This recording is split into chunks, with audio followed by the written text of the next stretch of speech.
Hello everyone, welcome to this channel Victory Classes by Cherry Agrawal.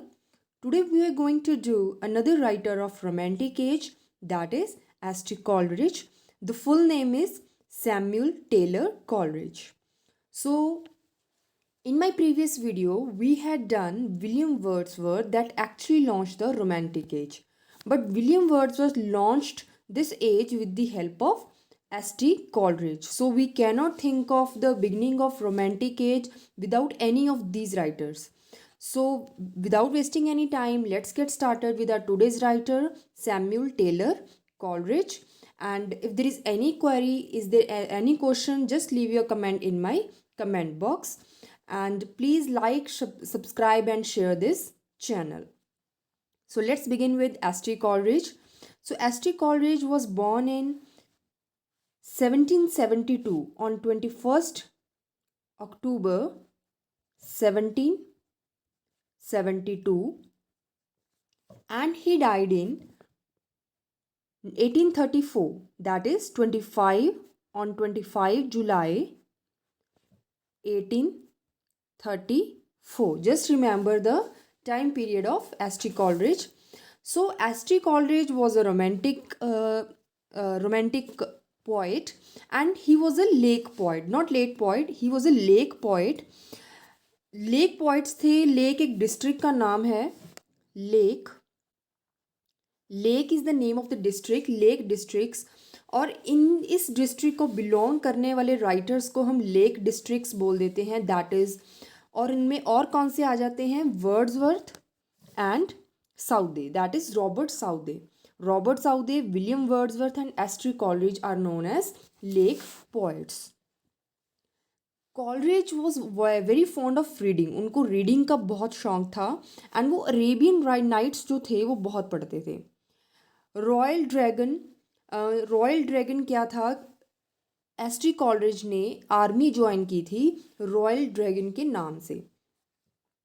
ST. Coleridge also suffer from a disease that is sage of Highgate. ये एक disease का नाम है जो Coleridge को थी. माना जाता है, ये कहा जाता है कि जो एस.टी. कॉलरिज थे उनको बचपन से ही इलनेस थी, बचपन से ही कुछ बीमारियां थी. बाईपोलर डिसऑर्डर भी था उनको, बट उनकी लाइफ टाइम में इस डिसऑर्डर के बारे में ज़्यादा कुछ पता नहीं था. Next point is pantisocracy is the name of the writer. उनका ये कहना है कि he wants to establish a utopian society. Utopian society कौन सी होती है? जिसमें सब कुछ बहुत ही ज़्यादा अच्छा होता है, बहुत ही ज़्यादा सही होता है, मतलब कुछ भी उसमें इविल नहीं होता. एक आइडियल सोसाइटी होती है जिसमें कोई करप्शन नहीं होती. जैसे हम आज इन प्रॉब्लम से जूझ रहे हैं, that is unemployment, corruption, disease, ऐसा कुछ भी नहीं है. दैट काइंड ऑफ सोसाइटी ही वॉन्ट्स टू एस्टेब्लिश. उन्होंने एक पेपर निकाला था जिसका नाम था Friend. The name of the paper is Friend and it was based on truth and liberty. Truth and liberty के ऊपर ये बेस्ड था. नेक्स्ट उनका एक बहुत ही बड़ा और फेमस प्रोज वर्क था बायोग्राफिया लिटरेरिया. इसका नाम आपको याद रखना है, बहुत सबसे ज़्यादा इम्पॉर्टेंट वर्क है ये एस.टी. कॉलरिज का. इसके 3 पार्ट्स हैं बायोग्राफिया लिटरेरिया के, and it was published in 1817. It was published in 1817. So first part deals with the friendship with Southey and Wordsworth. Coleridge की साउदे एंड वर्ड्सवर्थ के साथ जो फ्रेंडशिप थी उसके बारे में है. Second part deals with attack on preface to Lyrical Ballads. जो विलियम वर्ड्सवर्थ ने प्रीफेस टू लिरिकल बैलेड्स लिखा था उसके ऊपर ये अटैक करते हैं, उसका क्रिटिसिज्म करते हैं. Third is imagination and fancy are different. तो थर्ड पार्ट में वो एक्सप्लेन करते हैं how imagination is different from fancy. Second is lecture and notes on Shakespeare. This is also by S.T. Coleridge. Next is aids to reflection. आपको याद रखने हैं नाम कि these works are by S.T. Coleridge, Samuel Taylor Coleridge. Next is letters and table talk. Letters and table talk. इसमें वो German philosophy poems, German जो ideas हैं, जर्मन की फ़िलॉसफी है उसके ऊपर बेस्ड ये पोएम्स लिखी हैं उन्होंने. Next is very very important, lyrical ballads. Lyrical ballads हमने मेरी प्रीवियस वीडियो में हमने पढ़ा था कि लिरिकल बैलेड्स जो है वो वर्ड्सवर्थ एंड एस.टी. कॉलरिज ने मिलके ये जो लिखी हैं टोटल 23 पोएम्स, जिसमें चार पोएम्स जो हैं वो एस.टी. कॉलरिज ने लिखी हैं। 19 poems are written by William Wordsworth. और जो इस बुक की फर्स्ट पोएम है Rime of the Ancient Mariner, that is by S T. Coleridge. And जो लास्ट पोइम है इस बुक की that is Tintern Abbey by William Wordsworth. So just remember it, very very important. Next is Frost at Midnight, very very important. 1798 में ये publish हुई थी and it is based on the childhood memories. Next is Nightingale. Nightingale जो है ये conversation poem है, बातचीत होती है इसमें दो करेक्टर्स के बीच में इस पोएम में। तो it was also published in 1798। और ये जो नाइटिंगेल पोएम है it was inspired from Il Penseroso Milton. Milton की जो इल पेंसरो वर्क है उससे इंस्पायर हुई ये पोएम है। Next is rhyme of the Ancient mariner which was published in 1798। It was the part of lyrical ballads का part है, ये फर्स्ट पोएम है। सो ये जो पोएम है ये जेम्स कुक के जो वर्क हैं उससे इंस्पायर है। इसमें जो बहुत ही इम्पॉर्टेंट एक बर्ड है, पंछी है इस पोएम में, उसका नाम आपको याद रखना है, that is albatross. It is the name of the bird.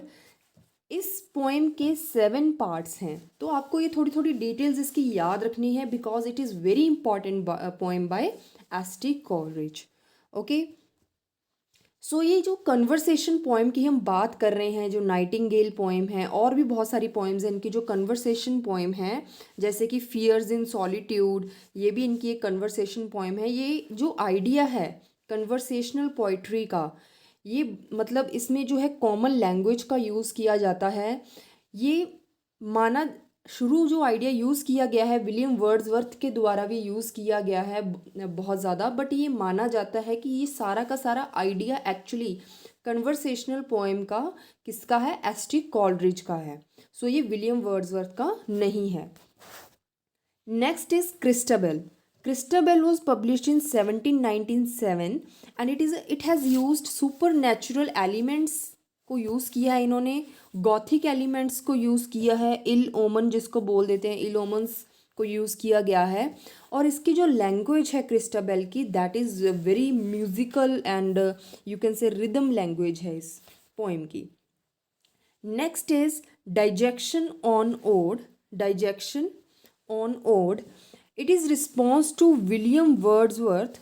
जो विलियम वर्ड्सवर्थ की इमोरलिटी है ऑफ ऑड को ये रिस्पॉन्स किया गया है, रिप्लाई किया गया है and it was published in 1808। Next is To William Wordsworth. It was published in 1807 और ये किसका रिस्पॉन्स है, किसका रिप्लाई है, जो विलियम वर्ड्सवर्थ ने द प्रल्यूड लिखी थी उसका रिस्पॉन्स है। It is a response to the Prelude by William Wordsworth. Okay, and इस वर्क में टू विलियम वर्ड्सवर्थ में इन्होंने विलियम वर्ड्सवर्थ को अप्रिशिएट किया है। Next is very very important, you cannot leave this poem, that is Kubla Khan. Kubla Khan is very important poem.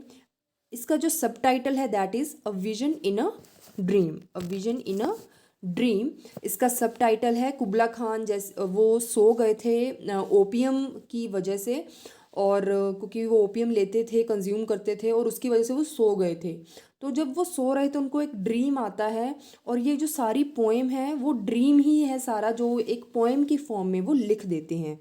और इस poem में किंगडम का नाम आता है जिस जहाँ पे ये सारी जो एक्शंस है, ये सारी पोएम हो रही है एक्चुअली में, so that is Xanadu. So kingdom का नेम क्या है, ज़ैंडू। ये एग्ज़ाम में बहुत ही ज़्यादा पूछा जाता है। जैसे कि मैंने पहले भी जिक्र किया था कि there is a poem conversation, other conversation poem that is fears in solitude. So you just remember the name, that is fears in solitude. So it was published in 1798. So this is also a conversation poem. So उन्होंने कई phrases and words भी coin किए हैं S T Coleridge ने. जैसे कि एक बड़ी ही फेमस फ्रेज है, that is suspension of beliefs. क्या नाम है फ्रेज का? What is the phrase? That is suspension of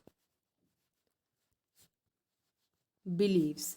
this is a phrase that is coined by S T Coleridge. और भी बहुत सारे वर्ड्स हैं बट ये बहुत इंपॉर्टेंट है, आपको याद रखना है. So that's all about S T Coleridge. We have covered everything that is important according to our exam syllabus. So we will meet in another video. So just stay connected, share, like and subscribe my channel, and any question just ask me in my comment box. So thank you very much. Stay safe and stay healthy.